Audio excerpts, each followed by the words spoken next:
avec ma prof de maths. Je recommande pas d'aller plus loin parce que ça fout un peu le vertige. Ce sont des grottes il y a plus de 2000 ans et regardez sur quoi on tombe. Petit fun fact du jour, rue Inca, au 16e siècle, les Indiens de la région de Humahuaca vivaient en paix du commerce et de l'agriculture lorsqu'on leur a annoncé l'arrivée des premiers conquistadors espagnols. Ils n'étaient pas préparés à combattre cette invasion.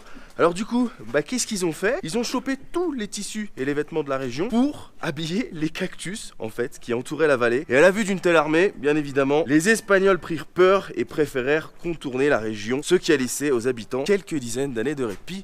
Ils étaient pas bêtes ces Incas. Bien bonjour à tous, aujourd'hui nouvelle journée, nouvelle vidéo, nouveau vlog. Je suis toujours en direct de Humahuaca et aujourd'hui on va aller visiter, attention, les Inca Cuevas. Qu'est-ce que les Inca Cuevas? Ça porte bien son nom, ce sont des caves Inca. Et je ne serai pas tout seul aujourd'hui car je serai avec ma prof de maths, Inès. Ça va bien? Très bien. Que j'ai rencontré à l'auberge, Inès qui est prof de maths. Donc on a bien rigolé. Je pense que si j'avais dû le faire à l'époque avec ma prof de maths étant plus jeune, j'aurais eu un petit peu honte. Mais aujourd'hui, on oublie les professions. Nous sommes des voyageurs, des aventuriers et on a soif de connaître. Adiós, señorita, ¿cómo estás? Lindo francés. Gracias. Muchas gracias. Et on a soif de connaître la vérité sur ces Inca Cuevas. Vamos. Alors du coup, là, on rejoint le terminal des bus comme d'habitude. On doit prendre un bus pour monter un peu plus haut que Humahuaca. Et ensuite, on a une petite heure de marche. Et après, nous arriverons, si tout va bien, aux Inca Cuevas. Vamos. Transition bouquin.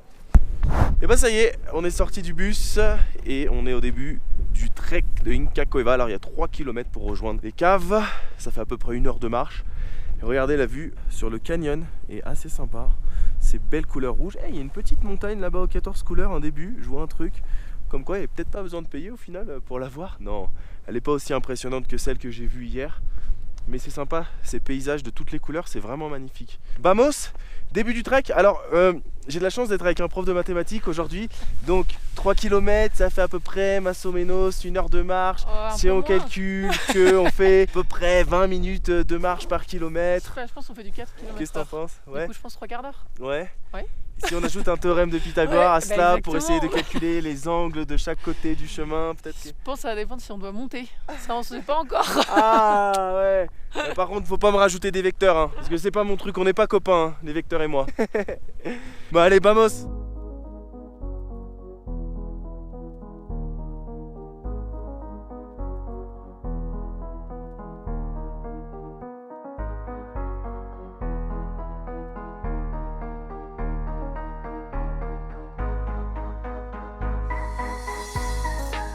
Allez, allez, on y croit, tu peux le faire. Allez. Ça y est, bravo. Tes élèves seront fiers de toi. Je leur montrerai la vidéo.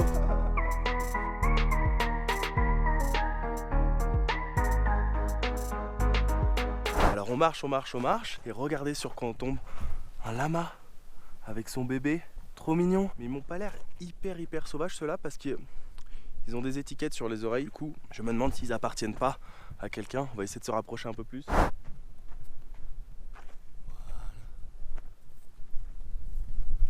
C'est beau hein.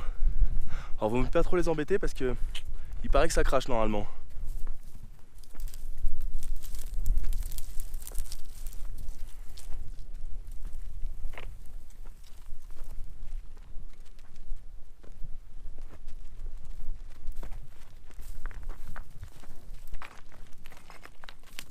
Alors ce que j'avais pas vu, c'est que quelques mètres plus loin, il y a carrément tout le troupeau. Magnifique. Alors moi des lamas, j'en avais vu en Équateur, j'en ai vu bien évidemment au Pérou, et nous voici au nord de l'Argentine. Et en voilà d'autres. Alors, des fois, il faut les différencier parce qu'il y a plein de types de lamas. Il y avait le Huanaco par exemple en Patagonie, et je sais qu'il y a d'autres cousins de la famille du lama. Et alors là, je pense que c'est des lamas, je veux pas dire de bêtises, mais j'arriverai pas à les différencier parfois avec certains cousins de la même famille. Mais bon, c'est juste splendide d'être là dans un trek avec un paysage absolument magnifique comme hier, celui de la Quebrada de las Señoritas. Et avoir des animaux comme ça en liberté, j'adore. Bon, ça doit faire je pense une bonne heure qu'on marche. On se retrouve dans un décor qui est vraiment similaire à ce que j'ai fait hier, la Quebrada de las Señoritas. Donc évidemment les falaises rouges, le sable rouge, c'est très joli. Là-bas, il y a un peu de vert, c'est beau. Il y a des dégradés de couleurs qui sont absolument magnifiques. Tiens, un peu d'eau. Alors, je sais pas si c'est de l'eau de source, ça, mais... Et normalement, dans quelques mètres, on devrait pas tarder à arriver dans un spot où un guide sur place nous attend. Donc ça coûte à peu près 50 pesos et il vous fait la visite avec toute l'explication des caves. On commence à voir le drapeau d'ici. Bah voilà, nous y sommes. Le drapeau blanc qui est censé être le point de repère avec le guide. Ça fait un peu Koh-Lanta, je dois vous avouer. Mais pour le coup, regardez. On est vraiment bien ici, hein. Alors je sais pas s'il faut faire un peu de bruit style yolala youhou. Puis tu sais, il va nous entendre et dire ah, il y a quelques touristes. Ou s'il faut attendre sagement, à mon avis, qu'il termine peut-être sa première visite et qu'il revienne. Aucune idée, je vous expliquerai ça après. Bon, ça doit faire à peu près 40 minutes qu'on est posé sur notre rocher, tranquille. Donc on s'est pris une petite pause déjeuner au soleil, ça fait du bien. Et personne n'est arrivé encore. J'ai lancé pas mal de eh oh, personne n'a répondu. Et là, enfin, la petite maisonnette qui est au loin, quelqu'un est apparu. Alors on sait pas du tout ce qu'on doit faire parce que normalement l'entrée des caves est par là. Il y a une maison abandonnée, donc ça doit être sûrement celle du guide. Allons voir, qu'en penses-tu? Carrément. Faut pas le choix de toute façon, je pense. Hein. Il est là, il est sorti de sa cabane au fond du jardin, ou plutôt au fond de la colline de la Pampa Argentine, Sergio. Sí. Et le guide, Guéa, Bien, bien. qui va nous faire la visite de Las Cuevas. Il est là, on l'a vu, il était tout en haut de sa maison perché. Il a dit hey, j'arrive. Donc voilà, 50 pesos la visite, comme j'avais dit, et on va apprendre de l'histoire des Incas. Parce que moi je connais rien du tout de cette cave, hein.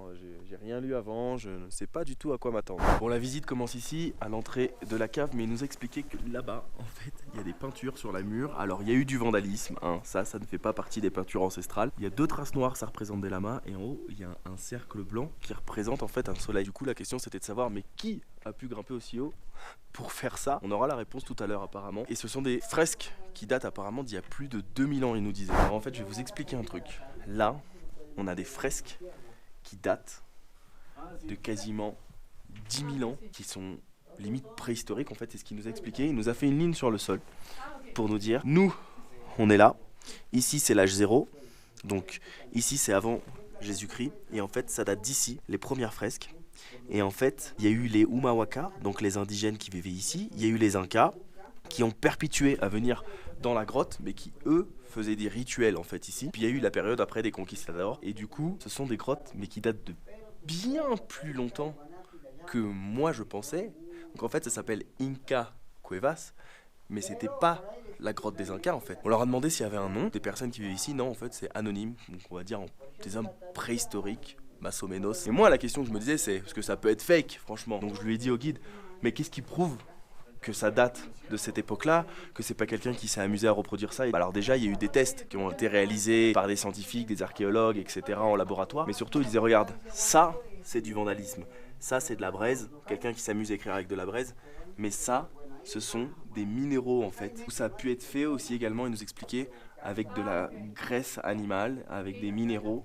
Donc c'est comme ça qu'on peut voir la différence avec les dessins. À défaut d'avoir du wifi à l'époque, ils avaient de l'imagination. De ce côté de la grotte, apparemment, c'est là où ils apprenaient à compter. On voit des traits. Et juste ici, attention, je vous présente le chaman, le chef des rituels. Alors ça fait un peu bizarre, mais si vous voyez bien, effectivement, il y a une tête par ici. Voilà. Et des bras, en fait, c'est comme s'il ouvrait ses bras. Des pieds. Donc c'est comme si en gros, bon je vous fais la position, il était comme ça et qui regardait pour expliquer un peu qu'il y avait des rituels ici. Évidemment, une obsession pour les lamas.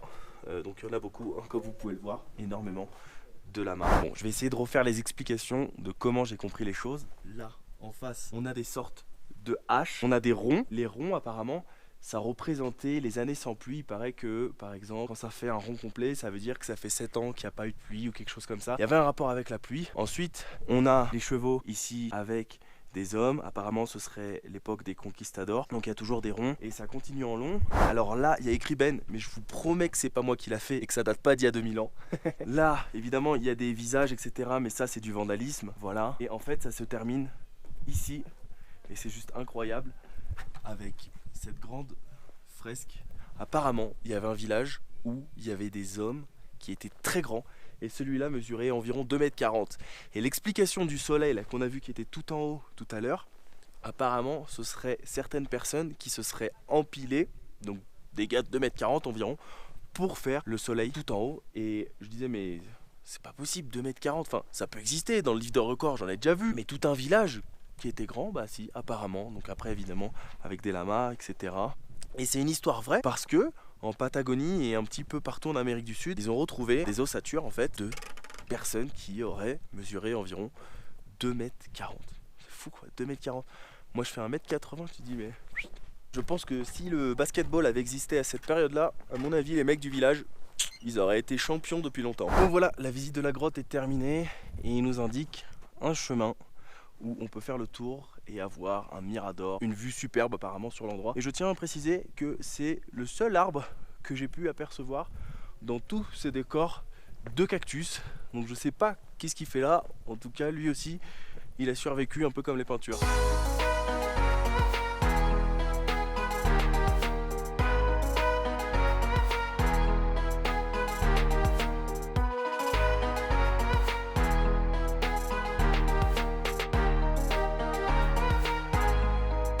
Et ben voilà, on est monté, le mirador est juste là. C'est plutôt sympa, on a la vue sur la vallée. Et d'ici on est bien, je pense que la pause déj aurait été peut-être plus sympa ici en fait. On est bien là hein, ouais. Perché sur notre rocher comme si on était sur Mars. Et de l'autre côté on a la vue sur une sorte de rizière. Je sais pas du tout c'est quoi mais ça me fait penser un peu à une rizière. Ça aurait été drôle, n'empêche une rizière comme ça en plein milieu des falaises, pourquoi pas hein. Peut-être que les Incas auraient pu cultiver un peu de riz comme ça dans le coin. Bon après, avec le vent et l'altitude, je recommande pas d'aller plus loin parce que ça fout un peu le vertige quand même. Et non, la voiture est complète. Et non, sur le retour, on attend le bus dans le froid. Alors on essaie de faire du stop, mais ça ne marche pas. Alors il y a un paradoxe ici depuis que je suis arrivé dans le nord de l'Argentine. De base, de nuit, il fait froid. Mais un coup il fait chaud, t'enlèves ta veste. Un coup il commence un peu à y avoir du vent, t'as froid. Un coup tu te retrouves à l'ombre, t'as froid. Un coup hop, tu sais pas pourquoi il commence à refaire chaud. Et ça me fait que ça depuis le début. Donc c'est pour ça sur les vidéos, un coup je suis en t-shirt, un coup je suis en manteau, un coup je remets le cache-colle. Bref, t'as passé une bonne journée? Ouais, super. On a appris quelque chose hein. On a appris beaucoup de choses. On a appris beaucoup de choses, mais on a appris un truc parce qu'on se disait tous les deux mais c'est drôle. Ah oui. Les Incas, c'était avant Jésus-Christ. Pourquoi il nous parle des Incas de la grotte après Jésus-Christ? C'est clair. Et en fait l'explication disait que lorsque les conquistadors espagnols sont arrivés au Pérou, les Incas du Pérou sont venus se réfugier ici et donc ont rencontré le peuple des Humahuaca et c'était donc dans les années 1500 et des brouettes, etc. C'était une bonne visite et je pense que si j'avais pas eu les explications, ça n'aurait pas été pareil. Ah non, c'est pas intéressant. Ouais, pas intéressant. Ouais. Ouais. Bon, le trek était assez sympa aussi, un peu compliqué. J'ai un pied qui est tombé dans l'eau, mais sinon c'était cool. Ouais, voilà. On n'a plus qu'à attendre le bus. On n'a plus qu'à attendre le bus. Elle repart faire du stop, il y a une voiture qui arrive. En tout cas, moi j'aurais passé une très bonne journée. Alors, je suis ici pour découvrir. Donc, comme je vous dis toujours, j'ai pas la prétention d'être historien ou archéologue. J'essaye de vous expliquer à ma manière. Je viens ici pour apprendre aussi, pour découvrir. C'est un peu la base du voyage. Donc, j'essaie de vous retranscrire tout ce que j'ai pu comprendre grâce au guide. Bref, j'espère que vous aurez passé une bonne journée. Moi, en tout cas, c'était cool. Je vous dis pas, mais hors caméra, j'en ai un peu chié avec l'altitude. Surtout qu'il y a des fois où je prenais la caméra, j'essayais de parler, je reprenais mon souffle. C'était pas si facile que ça par moment, mais tout va bien. On est là. Le bus arrive. Bref, alors je fais la conclusion vite fait. Comme d'habitude, vous pouvez retrouver mes précédents épisodes Brésil, Argentine, Uruguay juste ici. Vous pouvez me suivre également sur mes réseaux sociaux, Facebook, Instagram, Twitter, c'est Ben & Co, Snapchat, c'est Ben & Co Snap. C'est un balout. Mais il nous prendra pas, ça sert à rien. Si vous avez apprécié la vidéo, n'hésitez pas à la liker, la commenter, la partager. C'est important de la commenter parce que ça me permet de savoir ce que vous en avez pensé. Prenez soin de vous, n'oubliez pas de voyager. Demain pour moi c'est le grand départ. Je passe la frontière avec la Bolivie et il ne s'arrêtera pas. Merci, ciao. Prenez soin de vous. Et voilà, n'oubliez pas quand rien n'est prévu, tout peut arriver. Ciao, ciao.